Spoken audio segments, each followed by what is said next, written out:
이 시대를 여러분 신앙생활 제대로 하면서 잘 살기 위해서는 무엇보다도 여러분 스스로와의 영적인 싸움에서 잘 대처하고 또 이길 수 있어야 합니다. 의외로 우리의 마음속에 일어나는 다양한 싸움들이 있습니다. 이것을 가지고 여러분들이 영적 싸움이다 이렇게 개념을 부여하면 좋을 것 같습니다. 이렇게 하고자 하는 마음, 저렇게 하고자 하는 마음, 어떤 문제를 바라볼 때 이렇게 이해하고 판단하는 마음, 또 다른 면에서는 또 다른 시각에서 모든 것을 보게 하는 마음이 존재합니다. 신앙생활을 처음 시작하고 본격적으로 삶의 여러 분야들에서 신앙적인 교훈들을 받아들이고 신앙적으로 살려고 하는 것은 우리 모두가 지금 하고 있는 일들입니다. 그리고 우리는 우리에게 맡겨진 일, 그것이 작고 크건 간에 그것이 교회, 이런 공동체와 관련된 일이든 아니면 우리의 일상에서 우리가 속한 공동체, 가족이나 아니면 직장이나 사회에서 하는 일이든 우리는 그것을 가지고 영적 의미를 부여하기를 원합니다. 하나님이 우리에게 맡겨주신 사명, 그리고 하나님으로부터 내가 받아서 내가 감당해야 될 몫의 일이라고 생각을 하는 겁니다.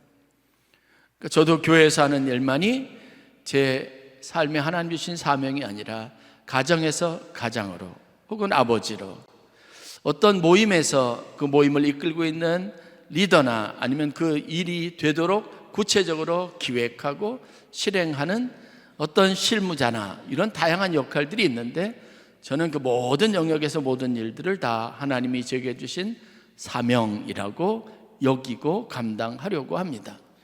이것은 다른 사람들이 생각하고는 관계없이 제 마음이 제 삶을 그렇게 정의하는 겁니다. 그래서 사도 바울은 교인들에게, 성도들에게 그런 삶에 대한 일종의 헌신을 요구합니다. 그래서 어떤 일을 만나든 어떤 경험을 하든 그 모든 상황들을 다 하나님의 안에서 또 하나님이 주신 사명으로 받아들이고 감당하도록 요구하고 있습니다. 여러분들이 잘 아는 로마서 12장 1절 2절의 말씀이 그러합니다. 너희가 이 시대를 본받지 말고 오직 마음을 새롭게 함으로 변화를 받아 하나님의 거룩하고 온전한 뜻이 무엇인지 분별하도록 하라. 그래서 세상을 살아가면서 우리가 가져야 될, 우리한테 요구되는 여러 가지 일들입니다. 무슨 의미가 되는지 좀 구체적으로 말씀을 드리면 이렇습니다.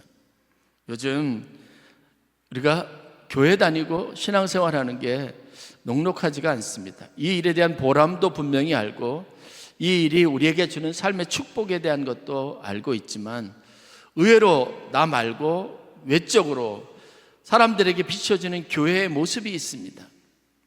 심지어는 목회자를 바라보는 사람들의 시선이 있는데 이게 요즘은 곱지 않습니다. 교회 그러면 옛날에는 좋은 일 하는 것, 사람들을 착하게 살도록 가르치는 곳이었습니다. 저희 부모님이 교회를 바라보는 시각이 그랬습니다. 그래서 교회 가면 착해진다, 사람이 좀 나아진다, 이런 일반적인 시각이 있는데, 그러나 요즘은 그런 것 같지 않습니다. 교회를 마치 뭔가 한 사회의 큰 부정적인 집단으로 취급하기도 하고, 어디 가서 사람들에게 내가 목사요 하면 사람들이 존경 어린 눈으로 받아보는 시각이 이제는 굉장히 따가운 시각으로 바뀌었습니다. 저 사람하고 상대하지 말아야 되겠다, 이런 사람들의 냉담하는 그런 눈빛이 느껴져서 당황스러웠던 적이 많이 있습니다. 그래서 저는 좀 이제 하나의 결론을 내렸는데, 어디 가서 내가 목사라는 사실을 밝히지 말아야 되겠다. 이유는 제가 상처를 받지 않기 위해서 그래야 되겠다는 생각이 들고, 괜히 관계를 어렵게 만드는 일도 좀 상당 부분 있습니다. 여러분들이 그걸 어떻게 받아들일지는 모르겠습니다. 목사님이 그래도 어디 가서 자신 있게 목사님이라고 해야 되지 그러는데, 제가 아직 거기까지는 미치지 못하는 것 같습니다. 제 안에 있는 확신이 있습니다. 목사라는 자부심도 있습니다. 그러니까 목사가 됐죠. 그리고 제가 하는 말 메시지가 분명히 힘이 있다는 것도 믿습니다. 그런데 사람들이 그것을 수용해 주지 못하니까 서운한 마음도 있고 오히려 관계가 어긋나고 막 어색해지는 것 같아서 또 불편한 마음도 있습니다.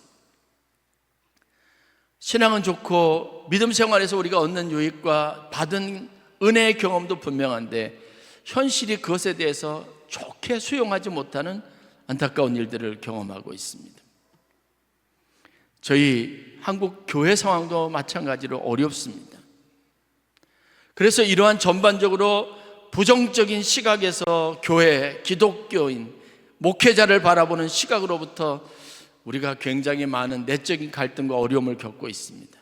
믿는 것과 내가 아는 것, 그리고 사람들이 바라보는 시선 사이에 엄청난 갈등이 존재하는데 그게 전부 다 싸움이 어디서 일어나냐면 제 마음속에서, 여러분 마음속에서 일어나는 겁니다. 예수님이 활동하던 시대에도 많은 사람들이 예수님을 거부했다는 사실이 우리가 좀 놀랄 만한 현실이었습니다. 예수님은 하나님의 아들이고 메시아고 그가 사람들에게 해를 끼친 일이 없음에도 불구하고 사람들은 예수에 대해서 적대감을 비쳤습니다. 그리고 심지어는 그 예수를 십자가에 못 박았습니다. 남의 물건을 훔치거나 살인을 서슴지 않았던 강도보다도 못한 존재 취급을 했습니다. 우리는 세상에 아름답고 선한 일들을 하는 사람으로 이 땅에 불림을 받았고 우리를 통해서 세상이 아름다워질 수 있을 것이라고 하는 기대감을 당연히 가졌고 그리고 우리는 선교적인 목적을 성취하기 위한 몸부림을 매일 생활 속에서 하고 있는데 세상은 그것을 공감해 주지 않습니다. 인정해 주지도 않습니다. 제가 아는 목사님들을 만나는 요즘 교회에 닥친 위기 상황에 대한 이야기들이 많습니다. 내일부터 1박 2일로 제가 공부했었던 감리교 신학대학교 대학원에서 같이 공부했던 제 후배들, 동문 목사님들을 모시고 세미나를 개최하는데 제가 실무자로서 그 모든 일들을 계획하고 진행하는 일들을 하고 있습니다. 인원을 제한하고 거기에 대한 경비가 있으니까 인원을 제한하고 그 목사님들 초청해서 뭔가 목회 활력을 좀 주고 싶은 마음, 앞으로 우리가 이런 시대에 어떻게 목회를 해야 하는지에 대한 진지한 고민을 가지고 프로그램들을 계획하고 있습니다. 저희 교회 권호영 장로님이 챗GPT AI 요즘 한참 시대를 선도하는 새로운 산업의 분야인데 그쪽에 전문가세요. 그래서 강의를 하고 다니고 그러셔서 제가 좀 강의를 초청을 해서 이 챗GPT와 AI를 활용한 현대 목회에 적용하는 부분에 대한 목회자들이 그 일을 어떻게 적용하면 좋을지 그 세대를 이해하는 기본적인 관점은 어떤 것이어야 하는지 강의를 잘 준비하고 계시고 내일 저녁에 아마 강의를 하실 겁니다. 많은 목회자들이 지금 현실이 무엇이냐면 그래도 어느 정도 교회들을 목회하고 있는 목사님들은 어렵지 않은데 지금 급속도로 어렵게 교회를 개척해서 어느 정도 성장을 하지 못한 교회 목회자들은 생계를 위해서 생활 전선에 뛰어들어야 합니다. 배달 라이더 일을 하는 분들이 상당히 많이 있습니다. 직업을 물으면 쿠팡맨이든지 아니면 목회자, 이 두 가지 일을 동시에 하고 있는 목회자들이 상당수가 있습니다. 제가 교단에서 정책을 맡아서 하는 일들을 하고 있는데 앞으로 10년 후면 목회자의 상당수가 이제 감소하게 될 것이고 그 다음에 일반적으로 재정적으로 세를 감당하지 못하는 교회들은 문을 닫게 될 겁니다. 제 주위에도 목회하시던 목사님들이 은퇴를 결정하시는데 조기 은퇴를 결정을 하시고 그리고 그 교회의 후임자를 찾지 않습니다. 그 어려운 일들을 누가 대신해 줄 사람도 없고 대신하려고도 하지 않습니다. 내 평생 내가 목회 이렇게 하다가 이제 여기서 교회 사역의 문을 닫으려고 하는 결정을 하고 있습니다. 그런 상황에 있는 사람들에게 세상 사람들이 바라볼 때 내가 뭐 배달을 하고 물건을 실어나가는 과정에서 이런저런 말이라도 붙이고 혹시라도 내 목회자라는 신분이 들통날까봐 조마조마하고 사람들의 시선을 의도적으로 피해야 되는 상황 가운데 있습니다. 여러분들도 누가 교회 다니냐고 물어보면 자신 있게 나 교회 다닌다고 말할 사람이 어디 있겠습니까? 요즘 같으면 차라리 평신도, 장로가 아닌 것이 너무 감사하고 권사가 아닌 것이 너무 감사합니다. 왜냐하면 사람들에게 거짓말하기도 그렇고, 그게 우리가 직면해 있는 현실입니다. 무엇인가 우리가 가지고 있는 받은 은혜는 분명하고 우리가 가지고 있는 믿음의 확신도 여러분 흔들림이 없는데, 상황이, 현실이 그걸 전혀 수용해 주지 못하고 인정해 주지 못하고, 그것이 우리의 자랑거리가 아니라 사람들 앞에 과감하게 담대하게 말할 수 없는 부끄러움이 되어버린 시대입니다. 이 시대에 분별력을 가져야 합니다. 우리 흔들리는 마음을 새롭게 하고 굳건하게 유지시킬 수 있어야 하는 겁니다. 제가 이런 서론의 말씀을 길게 여러분들에게 말씀드리는 이유는, 오늘 여러분들과 함께 읽었던 본문의 시대적인 상황이 오늘 우리가 직면하고 있는 시대적인 문제와 크게 다르지 않기 때문에 그렇습니다. 요한복음 16장은 예수님께서 마지막 십자가를 지기 직전에 제자들과 예루살렘에 거주하면서 다락방에서 함께 나눈 말씀, 메시지와 관련이 되어져 있습니다. 그때 시대적인 상황은 그렇습니다. 예수님께서 활발하게 사역을 하고 사람들에게 많은 인기를 끌었던 시절이 지나갔습니다. 그리고 이제는 예수님이 사람들에게 환영받기보다는 예루살렘의 중심이 되었던 모든 사람들이 귀를 기울였던 예루살렘의 지도자들은 전부 다 예수 그리스도를 이렇게 평가하고 있습니다. 그는 민중들을 소유케 해서 나라를 어지럽게 하고 나라의 질서를 무너뜨리려고 하는 자들이다. 그들은 우리가 오랫동안 유지해왔던 신앙적인 전통과 우리가 마치 삶의 하나의 질서처럼 여겼던 모든 율법의 가르침을 부정하는 사람들이다. 반역자이다. 그게 단순한 메시지가 아니라 사실 실질적으로 사람들이 예수와 그를 따르는 제자들을 그런 무리로 보았습니다. 억울할 수 있습니다. 우리는 그렇지 않은 사람들인데 저들이 우리를 모함한다고 적극적으로 항변할 수 있습니다. 그런 불명예스러운 집단으로 낙인 찍힌 것에 대한 분노도 있을 겁니다. 그리고 그 계획이 실질적으로 대중들의, 많은 사람들의 동의를 얻어서 이제 예수님이 십자가에 달려 죽으실 날이 멀지 않은 상황이고, 예수님은 그 눈앞에 닥친 운명을 받아들이기로 작정하시고 제자들을 모아놓고 마지막 내가 너희를 떠나려고 한다. 그리고 솔직하게 내가 이제 사람들에게 잡혀서 죽을 것이다 라고 하는 사실들을 구체적으로 가르치기 시작했습니다. 여러분, 그런 상황들에 직면해 있는 제자들의 마음이 어떻겠습니까? 주님, 우리가 이러려고 헌신한 것 아니지 않습니까? 당신이 전한 메시지가 이렇게 허무하게 아무런 열매도 없이 그냥 사그러들기 위한 메시지는 아니지 않습니까? 항변할 수 있습니다. 마치 오늘 우리가 가지고 있는 신앙이 사람들에게 손가락질을 당할 수 있는 그런 종류의 허접한 진리는 아니라는 건 우리가 다 알고 있습니다. 교회가 세상을 위해서 지금까지 해왔던 일이 어떤 건데 그것을 알아주지 못한다고 해서 사람들 세상에 원망하고 싶은 마음이 충분히 있을 겁니다. 우리가 어떤 희생을 바치고 어떻게 헌신해서 목회자가 되었는데 오늘 삶이 좀 어렵고 시대가 그렇지 못하다고 해서 우리가 생존하기 위해서 어쩔 수 없이 이런 현실에 내몰린 상황에 대해서 세상 사람들이 그렇게 손가락질을 당할 일도 아니라고 말하고 싶을 겁니다. 그러나 예수님에게도 그런 현실이 닥쳤습니다. 그리고 예수님은 그 모든 상황들을 그대로 인정하고 십자가를 지기로 결단한 겁니다. 그게 여러분들 솔직한 그 당시의 상황입니다. 성경이 굉장히 순화된 표현으로 그 당시의 상황을 담고 있지만 우리가 현실 감각으로 그대로 그 당시 상황을 보면 제가 여러분들에게 말씀드린 상황과 전혀 다르지 않습니다. 제자들도 제자들이라고 말 못할 은근히 이것을 숨겨야 합니다. 너 예수님과 함께 했던 사람 아니냐? 그 사람 아니냐? 내가 보았다라고 말하니까 난 절대로 그 사람과 알지도 못하고 함께 한 적도 없다고 부인했던 현실인이었으니까요. 그런 눈앞에 닥친 현실을 배경으로 예수님의 제자들에게 조심스럽게 말씀을 주신 겁니다. 오늘 우리가 자존심을 잃어버리고 자존감이 낮아진 상태로 교회 다니는 것이 부끄럽고 내가 목사라고 하는 것을 자신 있게 세상 사람들에게 말하지 못하는 오늘 상황과 크게 다르지 않은 겁니다. 그래서 주님이 오늘 우리에게 하시는 말씀, 제자들에게 그때 주셨던 말씀은 들을 가치가 있습니다.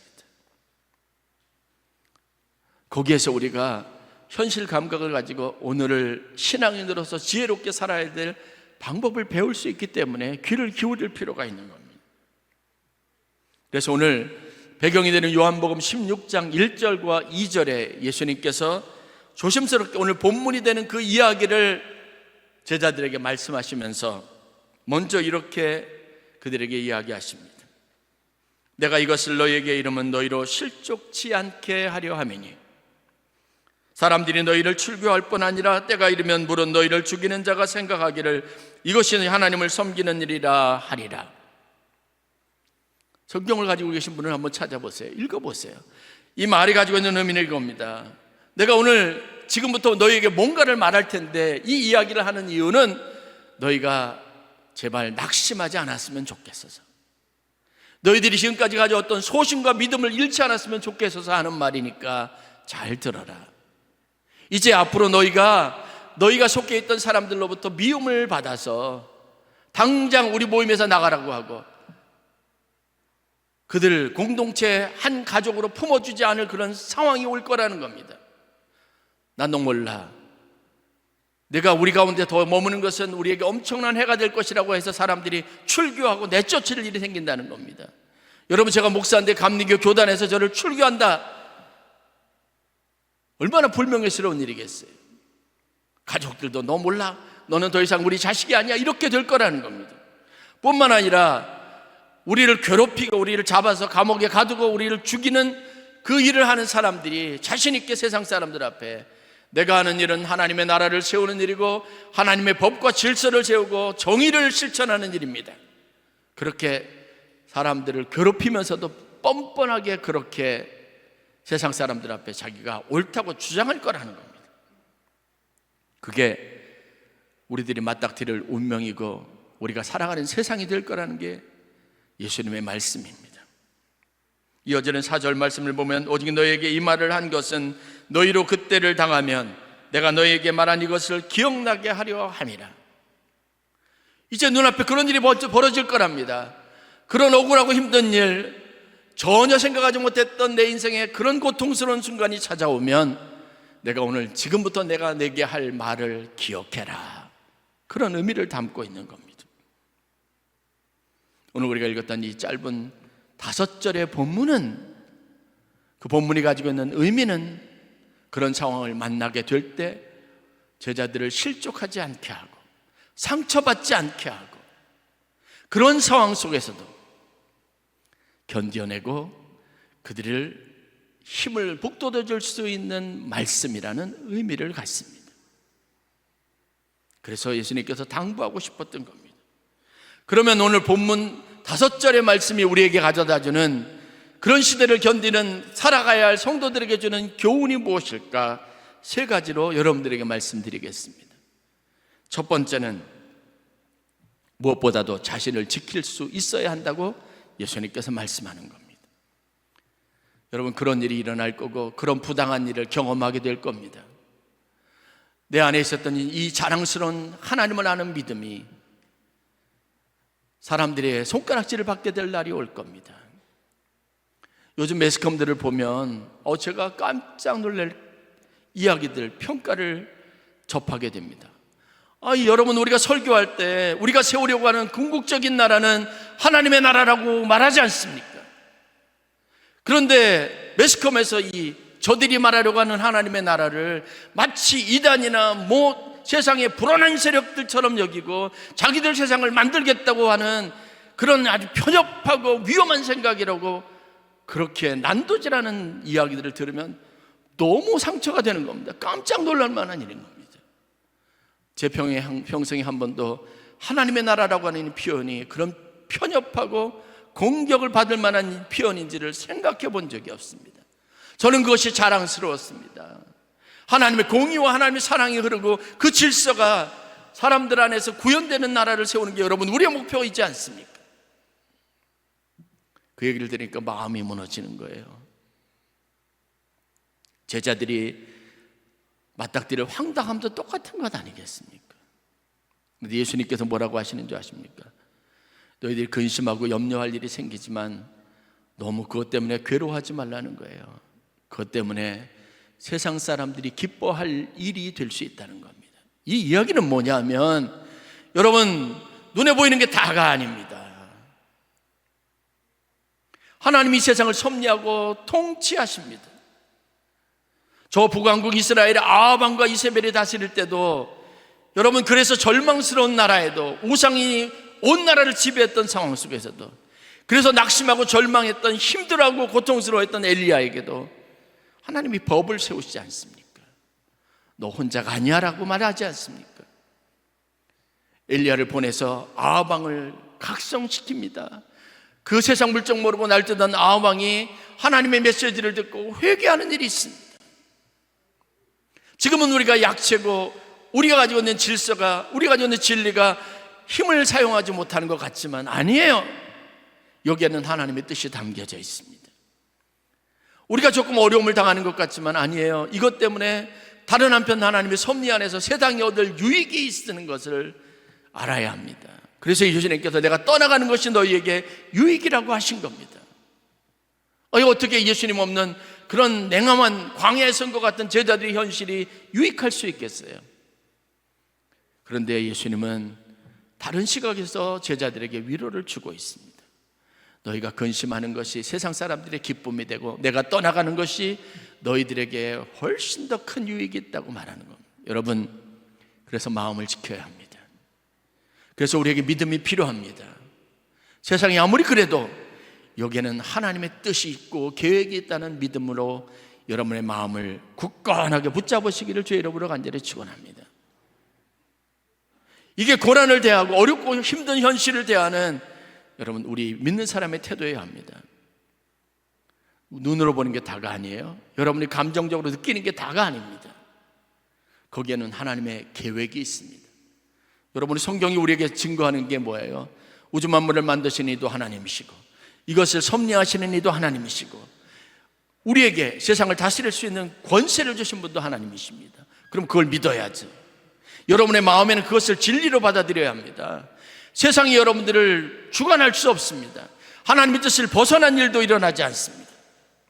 단지 우리가 그것을 보지 못할 뿐입니다. 그래서 무릇 지킬 만한 것보다 더욱 내 마음을 지키라. 생명의 근원이 이에서 남이니라. 잠언서 4장 23절의 말씀입니다. 마음이 무너내리지 않고 이 마음이 하나님이 주신 말씀과 은혜로 가득 차 있으면 여러분 절대로 세상은 위협으로 가득 차 있지 않습니다. 괴롭지 않습니다. 사는 것이 여러분 힘들지 않습니다.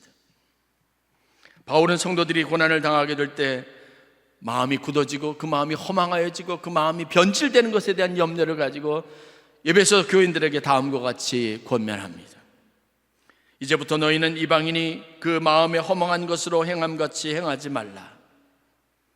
그들의 총명이 어두워지고 그들 가운데 있는 무지함과 그들의 마음이 굳어짐으로 말미암아 하나님의 생명에서 떠나 있도다. 그들이 감각 없는 자가 되어 자신을 방탕하게 방임하여 모든 더러운 것을 욕심으로 행한다 라고 말합니다. 다시 말해서 하나님의 말씀을 잃어버리고 그 마음의 중심에서 생명이 떠나면, 믿음이 떠나면 이방인들하고 똑같아지는 거죠. 늘 허망해지고 늘 언제나 우리가 행해낸 모든 일들이 악하고 분별할 수 있는 총명도 어두워지고 그리고 무지하고 마음이 굳어져서 조그만 것도 용납하고 수용하지 못하게 된다는 거예요. 그 마음을 어떻게 하라고요? 예수의 생명으로 채우라는 겁니다. 마음을 지킬 수 있기를 주의 이름으로 간절히 축원합니다. 그 마음은 예수 그리스도가, 믿음이, 그분의 생명이 여러분의 마음의 중심에 있을 때 지켜질 수 있는 건 분명한 사실입니다. 본문에서 우리가 두 번째 예수님이 말씀하고 싶었던 진리는, 그렇다면 어떻게 지키느냐, 그 마음에 예수가 어떻게 계시게 하느냐, 말씀을, 약속을 붙잡는 힘을 가져야 된다는 거예요. 이 이야기는 뭐냐면, 여러분, 세상이 여러분들이 무엇을 말해도, 뉴스에서, 매스컴에서 여러분 수만 가지 정보를 쏟아내고 비판적인, 비관적인 메시지를 쏟아내더라도 여러분들 주일날 단 한 번 그 시간 여러분 선포되는 말씀을 그 말씀보다 더 우위에 두고 붙잡는 힘을 가지시길 바랍니다. 그걸 여러분들이 붙잡을 수 있어야 돼요. 그게 진리라고 믿어질 수 있어야 합니다. 위기의 때 우리에게 필요한 것은 하나님의 말씀에 대한 분별력과 그 말씀을 붙잡는 힘입니다. 그 말씀을 듣고 엘리사는 호련히 일어서서 왕들과 통치자들이 타락하고 우상숭배로 가득한 나라에서 사람을 살리고 영혼을 구원하고 어려움과 난관에 처한 사람들을 돌보는 하나님의 따뜻함과 자애로움을, 그 사랑과 공의를 세상에 흘려보내는 놀라운 일들을 할 수 있었습니다. 바울은 우리가 예수 그리스도로부터 말씀을 배우고 가르침을 받았다는 사실을 다시 한번 그들에게 환기합니다. 에베소서 4장 20절부터 말씀입니다. 너희는 그리스도를 그같이 배우지 아니하였느니라. 진리가 너희 안에 있는 것 같이 너희가 참으로 그에게서 듣고 또한 그 안에서 가르침을 받았을진데. 그들에게 기억을 환기시킵니다.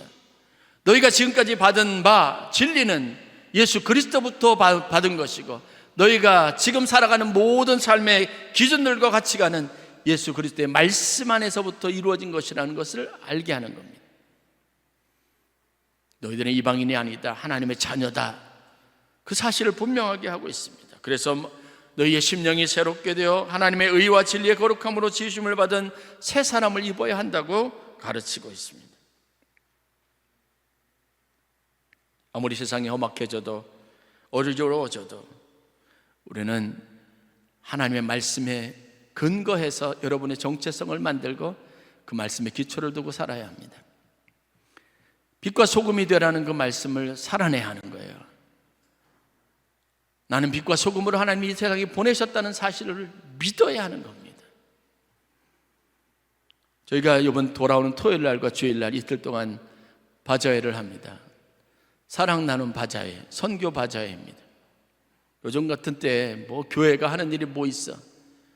교회가 하는 모든 행위를 부정적으로 바라보고 교회가 자기 배를 불리기 위한 수단으로 그렇게 이것저것 한다고 여기는 세상에서, 그래도 저는 선한 일, 하나님 우리에게 맡겨주신 빛과 소금이 되는 일들을 계속해야 한다고 믿습니다.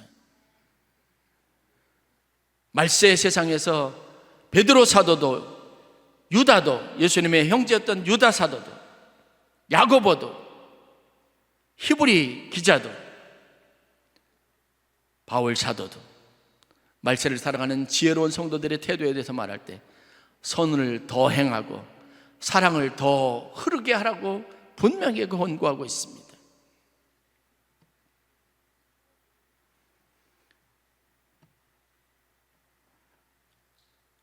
우리가 곡하고 애통하는 일이 있어도 세상은 이것으로 말미암아 기뻐하신다는 사실을 압니까? 다시 말해서 우리가 괴롭더라도 하나님의 뜻을 따라 계속해서 우리에게 맡겨진 사명을 감당하면 세상은 이것으로 말미암아 빛을 보게 되고 세상이 기뻐할 일이 생긴다는 겁니다. 여러분, 이런 시대에 그래도 비난받는 교회의 도움을 받아서 어려움을 면하고 그렇게 어려웠던 시절에 월세라도 낼 수 있는 기회를 얻고 그렇게 어려웠던 현실에 자기 선교 현장에서 교회가 돕는 따뜻한 손길로 그렇게 오랫동안 기도했던 일들이, 수건 사업이 이루어지는 것을 경험한다면 이건 정말 놀라운 축복이 아니겠습니까? 그 일을 우리가 하자는 겁니다. 선을 행하고 남을 위해서 우리가 조금 더 희생하자는 겁니다. 여러분, 십자가와 스트레스 사이에 아주 짧은 칸막이 하나가 세워져 있습니다. 우리가 사명을 가지고 보람을 가지고 행했던 그 십자가가 어느 순간인가 우리에게는 엄청난 스트레스가 될 수 있습니다. 그게 우리가 살아가는 방식이고 우리가 일상적으로 경험하는 겁니다. 주님을 위해서 하던 일들이, 그 사명이, 직분이 어느 날 내게 엄청난 스트레스가 될 수 있는 겁니다. 예수님은 분명히 수고하고 무거운 짐진 자들아 다 내게로 오라 말씀하셨는데, 그런데 주님 앞에 나가서 그런 내 짐을 다 내려놨는데 주님은 우리에게 또 말씀하십니다. 그게 끝이 아니에요. 성경은 정확하게 그리하면 너희 마음이 쉼을 얻으리니, 그리고 뭐예요? 주님께서 우리에게 십자가라고 하는 짐을 다시 지어주신다고 말씀하셨습니다. 이건 짐 지고 가는 인생은 똑같은데 하나님이 우리에게 믿음을 주시고 삶의 보람을 가지고 하면 그 일은 내게 즐거운 마음으로 지고 가는 십자가가 되지만, 그 마음을 잃어버리면 그럼 그것은 내게 엄청난 삶의 부담이자 스트레스가 된다는 의미와 별반 다르지 않습니다. 그러므로 말씀을 붙잡아야 내가 하는 모든 일이 삶의 보람이 될 수 있고, 내가 다른 사람들 위해서 나 혼자 열심히 하는 봉사와 희생이 바보 같은 짓이 아니라 하나님이 기뻐하시는 일이라는 의미를 가질 수 있는 겁니다. 교회 일을 하시는 분들을 보면 십자가를 지는 기쁨과 스트레스 받아서 마음이 힘들어하는 두 가지 양면의 모습을 늘 봅니다.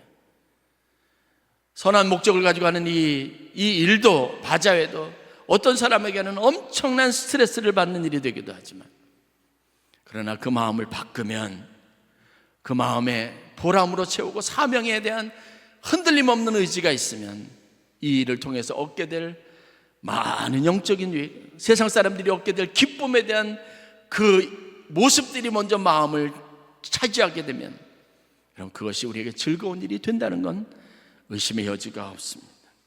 말씀을 붙잡는 힘이 있어야 합니다. 하나님이 주셨던 말씀이 우리의 마음에 가득 채워져야 합니다. 마지막으로 주님은 그래서 우리에게 기도하라고 하십니다.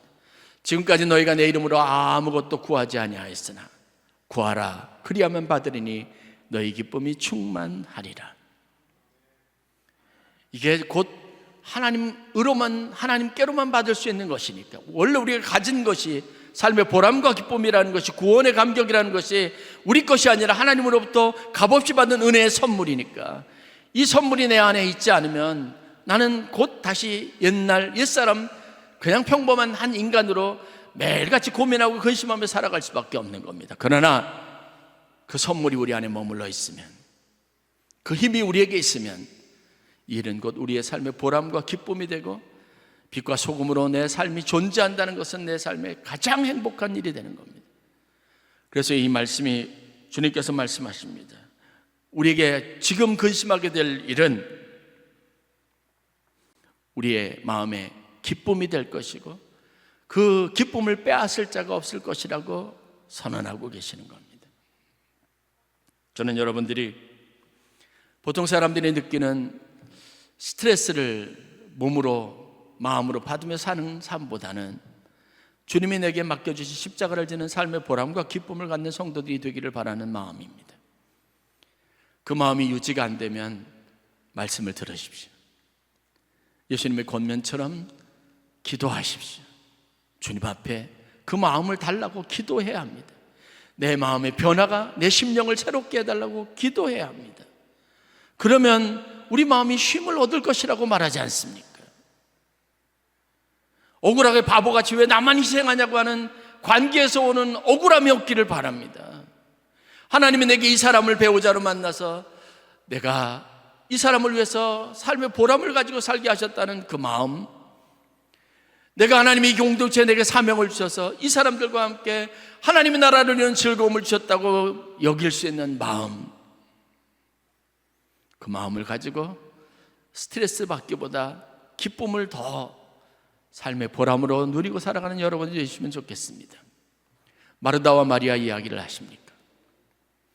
그들은 늘 주님 곁에 머무르던 사람인데 어느 날 한순간 마르다의 마음은 그 일이, 그 기쁘게 시작했던 일이 자기에게 엄청난 스트레스가 되는 마음의 심령의 변화를 경험했습니다. 그리고 예수님 앞에 와서 그 기껏 맛있게 준비한 음식이 독이 되게 만들었습니다. 먹는 사람이 유쾌하지 않게 만들었습니다. 자기 동생을 비난합니다. 여러분, 우리가 하는 일이 그런 일이 되지 않아야 합니다. 그때 예수님께서 뭐라고 했습니까? 마르다야, 마르다야, 내가 많은 일로 염려하고 근심하나 몇 가지만 하든지 혹 한 가지만이라도 족하니라. 마리아는 이 좋은 편을 택하였으니 빼앗기지 아니하리라. 여러분의 마음에 선택이 필요합니다. 무엇을 하든 어떤 일을 하든 여러분의 마음이 그것에 대한 가장 좋은 선택을 할 수 있기를 주의 이름으로 간절히 축원합니다. 이것으로 훈련되어져 있어야 이 시대를 살아가는 우리가 뱀같이 지혜롭고 비둘기같이 순전하여 우리의 신앙이 날마다 성장하여 하나님의 나라를 살아가는 즐거움과 기쁨, 때로는 근심하게 되는 일이 있을 수 있지만 그것도 하나님이 내게 주신 큰 기쁨, 아무도 빼앗아갈 수 없는 기쁨의 찬양이 될 수 있는 특별한 은혜를 누릴 수 있음을 꼭 믿으시고, 십자가를 지는 삶, 스트레스를 받는 삶이 아니라 십자가를 지는 삶이 여러분의 일상이 되는 은혜가 있기를 간절히 축원합니다.